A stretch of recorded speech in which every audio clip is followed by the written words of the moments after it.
أعوذ بالله من الشيطان الرجيم بسم الله الرحمن الرحيم إن الحمد لله نحمده ونستعينه ونستغفره ونعوذ بالله من شرور أنفسنا ومن سيئات أعمالنا من يهده الله فلا مضل له ومن يضلل فلا هادي له ونشهد أن لا إله إلا الله وحده لا شريك له ونشهد أن سيدنا ومولانا محمد عبده ورسوله ربي اشرح لي صدري ويسر لي أمري واحلل عقدة من لساني يفقهوا قولي قالوا سبحانك لا علم لنا إلا ما علمتنا إنك أنت العليم الحكيم إن الله وملائكته يصلون على النبي يا أيها الذين آمنوا صلوا عليه وسلموا تسليما اللهم صل على محمد وعلى آل محمد كما صليت على إبراهيم وعلى آل إبراهيم إنك حميد مجيد اللهم بارك على محمد وعلى آل محمد كما باركت على إبراهيم وعلى آل إبراهيم إنك حميد مجيد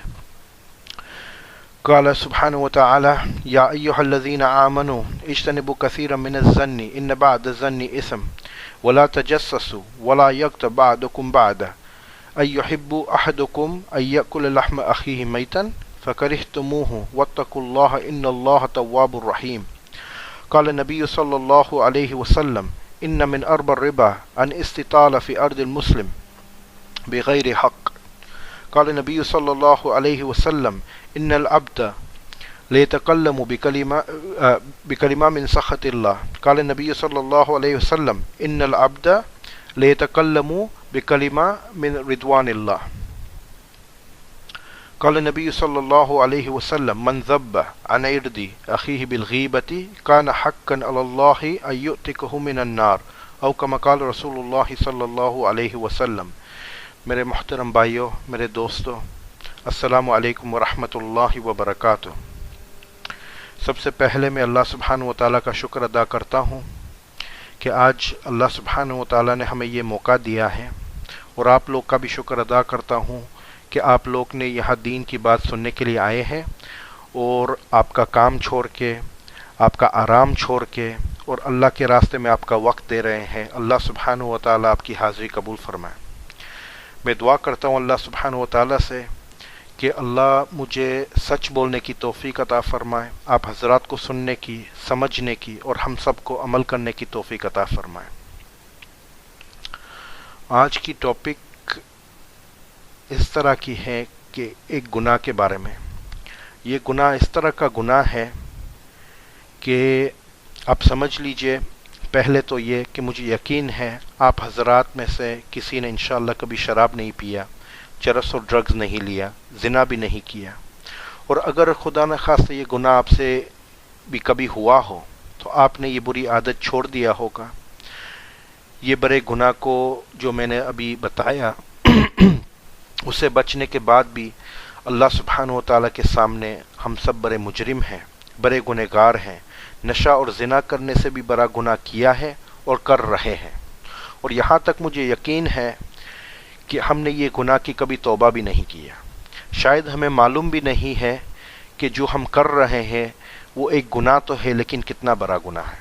تو میرے دوستو، یہ اتنا بڑا گناہ جو شراب، نشہ اور زنا سے بھی بڑا ہو سکتا ہے، جو ہم ہر روز کرتے رہتے ہیں، وہ کیا ہے؟ یہ گناہ کا نام ہے غیبت، نمیمہ، بہتان، جھوٹ، کسی کا برائی کرنا، ان کے سامنے کرنا یا کسی کے پیچھے سے کرنا، اور یہ سب گناہ ہماری زبان سے کیا جاتا ہے۔ یہ زبان ایک ایسا طاقتور حصہ ہے ہماری جسم کا کہ ایک لفظ بولنے سے ہمارا درجات قیامت کے دن ایسا بلند ہو سکتا ہے کہ ہو سکتا ہے ہمارے اوپر جنت الفردوس واجب ہو جائے، یرفع اللہ بہا درجات۔ اور یہی زبان ایسی طاقتور ہے کہ ایک لفظ بولنے سے ہو سکتا ہے قیامت کے دن ہمارے لیے جہنم واجب ہو جائے، نعوذ باللہ، وَيَكْوِ بِهَا فِي نَارِ جہنم۔ ہو سکتا ہے کہ قیامت کے دن یہ ایک لفظ جو اللہ سبحانہ و تعالیٰ کو اچھا نہیں لگا، اللہ سبحانہ و تعالیٰ کا جو برا لگا، اس کی وجہ سے ہمیں آخری جہنم میں اللہ سبحانہ و تعالیٰ بھیج دے۔ اللہ حفاظت کرے۔ زبان کے گناہوں میں سے ایک گناہ یہ ہے کہ کسی کا مذاق اڑانا۔ ہم سب ایک دوسرے کا مذاق اڑاتے رہتے ہیں، اس کے بارے میں کچھ نہیں سوچتے۔ ہمارے بڑے بھی مذاق اڑاتے ہیں، ہمارے نوجوان بھی مذاق اڑاتے ہیں۔ اور اس کے بعد ایک بڑا گناہ ہے جو ہم سب کرتے ہیں، ہم سب کرتے ہیں، الا من عصم ربک، چاہے بڑے ہو چاہے برے ہو، چاہے چھوٹے ہو چاہے ٹیچر ہو، چاہے مولوی ہو چاہے وزیر ہو، چاہے حاکم ہو، چاہے امیر ہو یا غریب ہو، چاہے مرد ہو یا عورت ہو، چاہے بچہ ہو، ہم سب یہ گناہ کرتے ہیں، الا من عصم ربک، سوائے وہ جس کو اللہ سبحانہ و تعالیٰ نے یہ گناہ سے خود بچا لیا ہو۔ ہم سب میں سے کسی نہ کسی یہ گناہ کیا ہے، اور یہ گناہ بھی زبان کا ہے، اور اس کا نام ہے غیبت۔ غیبت کا مطلب کسی کے بارے میں کچھ برا کہنا۔ رات اور دن ہم یہ گناہ کرتے رہتے ہیں، چاہے کوئی یہ بول کے بولے کہ میں غیبت نہیں کر رہا لیکن بات بتا رہا ہوں صرف۔ میرے عزیز دوستو، میرے عزیز بھائیوں، یہ ایک دھوکہ ہے، اس کو تو ہی غیبت بولتے ہیں۔ کتنے لوگ گناہ کرتے ہیں اور ان کو معلوم بھی نہیں کہ یہ کتنا بڑا گناہ ہے غیبت۔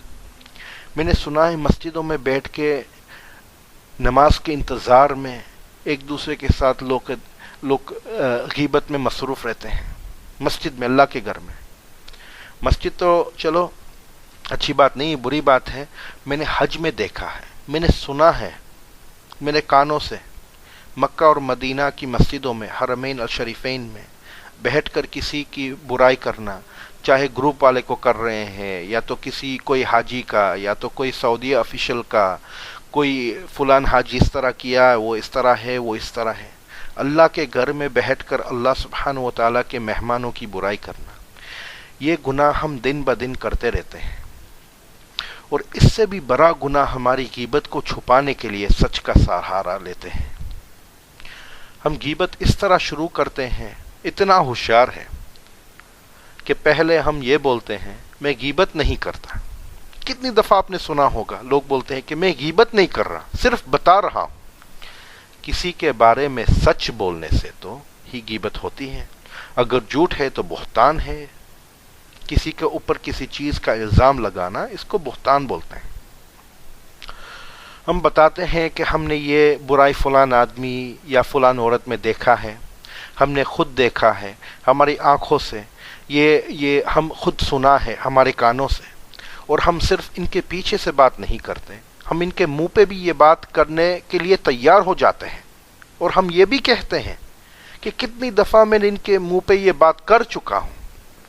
میرے عزیز دوستو، میرے بھائیو، یہ غیبت ہے، اس کو غیبت کہتے ہیں اسلام میں۔ چاہے ان کے منہ پہ کہیں، ان کے پیچھے سے بولے، یہ بڑا گناہ ہے، یہ غیبت ہے۔ نبی کریم صلی اللہ علیہ وسلم نے ایک دفعہ صحابہ رضی اللہ تعالی عنہ سے پوچھا تھا کہ اے میرے صحابہ، اتدرون ما الغیبہ، اے میرے صحابہ آپ کو معلوم ہے غیبت کیا ہے؟ غیبت کس کو بولتے ہیں؟ تو صحابہ کرام رضی اللہ تعالی عنہم اجمعین نے جواب دیا کہ اللہ و رسولہ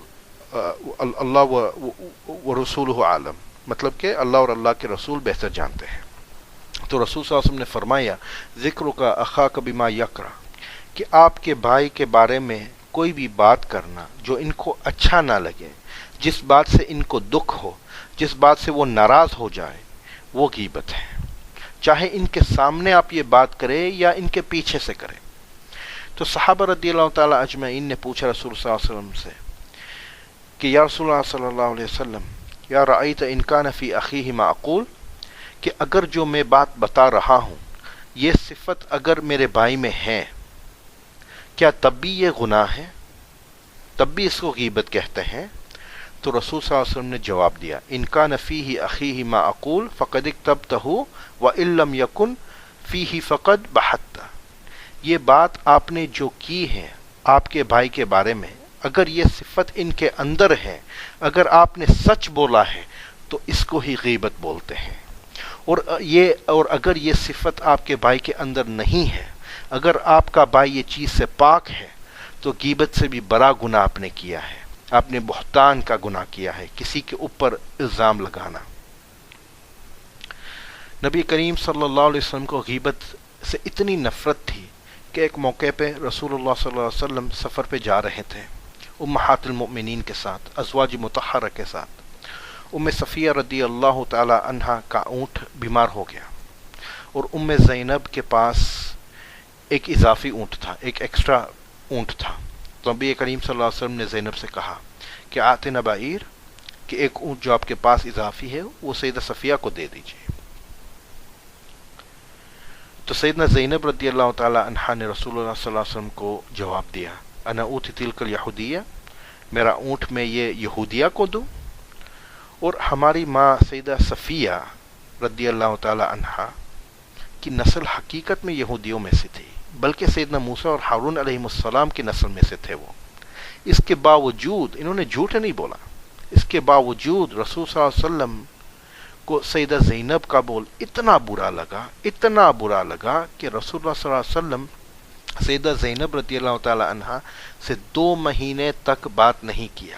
ان سے ذوالحجہ کے مبارک مہینے میں بات نہیں کیا، محرم کے مبارک مہینے میں بات نہیں کیا، اور سفر کے مہینے میں کچھ دنوں تک بات نہیں کیا. اور کیوں اتنا برا لگا رسول اللہ صلی اللہ علیہ وسلم کو؟ کیونکہ رسول صلی اللہ علیہ وسلم حدیث میں فرماتے ہیں ان من ارب الربا ان استطال فی ارض المسلم بغیر حق. ہم سب جانتے ہیں کہ سود، ربا، انٹرسٹ لینا یا دینا کتنا بڑا گناہ ہے، لیکن حقیقت میں کتنا بڑا گناہ ہے میں بتاتا ہوں. سود کا 1 فلس لینا یا دینا، خود کی ماں کے ساتھ بے حرمتی کرنا، ایک دفعہ نہیں 36 دفعہ اپنی خود کی ماں کے ساتھ بے حرمتی کرنا کے برابر ہے. 1 فلس. سب شوق ہو گئے؟ بھروسہ نہیں آ رہا؟ جاؤ دیکھو حدیث کی کتابوں میں، دیکھو تفسیر کی کتابوں میں. سود ایسا بڑا گناہ ہے کہ اللہ سبحانہ و تعالیٰ قرآن مجید میں فرماتے ہیں فَإِن لَمْ تَفْعَلُوا فَأْذَنُوا بِحَرْبٍ مِّنَ اللَّهِ وَرَسُولِهِ. سمجھ آیا؟ بِحَرْبٍ مِّنَ اللَّهِ وَرَسُولِهِ، کہ جو مسلمان سود لیتا ہے یا دیتا ہے تو ان کے خلاف اللہ اور اللہ کے رسول کی طرف سے اعلان جنگ ہے. اب جس کے ساتھ اللہ سبحانہ و تعالی جنگ کا اعلان کر دیا، جس کے خلاف مطلب، وہ بچ سکتا ہے؟ اس لیے رسول صلی اللہ علیہ وسلم حدیث میں فرماتے ہیں ان من اربع الربا استطال فی ارض المسلم بغیر حق. سود اور ربا میں سے غیبت بھی ایک قسم کی سود ہے، اور عام قسم کی نہیں بلکہ بڑے قسم کی سود ہے. وہ جو ہم ہر روز کسی نہ کسی کے بارے میں کرتے ہیں، کسی کے خلاف کچھ بات کرتے ہیں، کسی کا مذاق اڑاتے ہیں، کسی کو ناراض کرتے ہیں. قرآن مجید میں اللہ سبحانہ و تعالیٰ آگے بتاتے ہیں غیبت کا گناہ خود کے بھائی کا مردہ گوشت کھانے کا برابر ہے. لوگ مجھے پوچھتے ہیں، کوئی عجیب لوگ ہوتے ہیں دنیا میں، عجیب غریب لوگ ہوتے ہیں کہ میرا کوئی بھائی نہیں تو. اب یہ کوئی بات ہے؟ ایک مسلمان ایک دوسرے کا بھائی ہوتا ہے، مسلمان عورت ہر مسلمان کی بہن ہوتی ہے. سمجھ میں آئی میری بات؟ تو اللہ سبحانہ و تعالیٰ فرماتے ہیں قرآن مجید میں یا ایھا الذین آمنوا اجتنبوا کثیرا من الظن ان بعض الظن اثم ولا تجسسوا ولا یغتب بعضکم بعض ایحب احدکم ان یأکل لحم اخیہ میتا فکرہتموہ واتقوا اللہ ان اللہ تواب الرحیم. یا ایھا الذین آمنوا، اے ایمان والو، اجتنبوا کثیرا من الظن ان بعض الظن اثم، ایک دوسرے کے اوپر شک مت کرو کیونکہ کچھ شک کرنا گناہ بھی ہوتا ہے. ولا تجسسوا، کسی کے اوپر جاسوسی مت کرو. ولا یغتب بعضکم بعض، ایک دوسرے کی غیبت مت کرو. ایحب احدکم ان یأکل لحم اخیہ میتا، کوئی پسند کرتا ہے کہ اپنے بھائی کا مردہ گوشت کھائے. فکرہتموہ، نہیں، آپ کو یہ پسند نہیں آئے گا بلکہ اس سے نفرت ہوگی، تو غیبت سے بھی نفرت کرو. واتقوا اللہ ان اللہ تواب الرحیم، اللہ سے ڈرو، بے شک اللہ سبحانہ و تعالیٰ برا توبہ قبول کرنے والے، نہایت رحم والے ہیں. حضرت سلیمان بن بریدہ رضی اللہ تعالیٰ عنہ بتاتے ہیں حدیث میں کہ سیدنا معاذ بن مالک رضی اللہ تعالیٰ عنہ رسول اللہ صلی اللہ علیہ وسلم کے پاس گئے تھے، اور رسول صلی اللہ علیہ وسلم سے کہا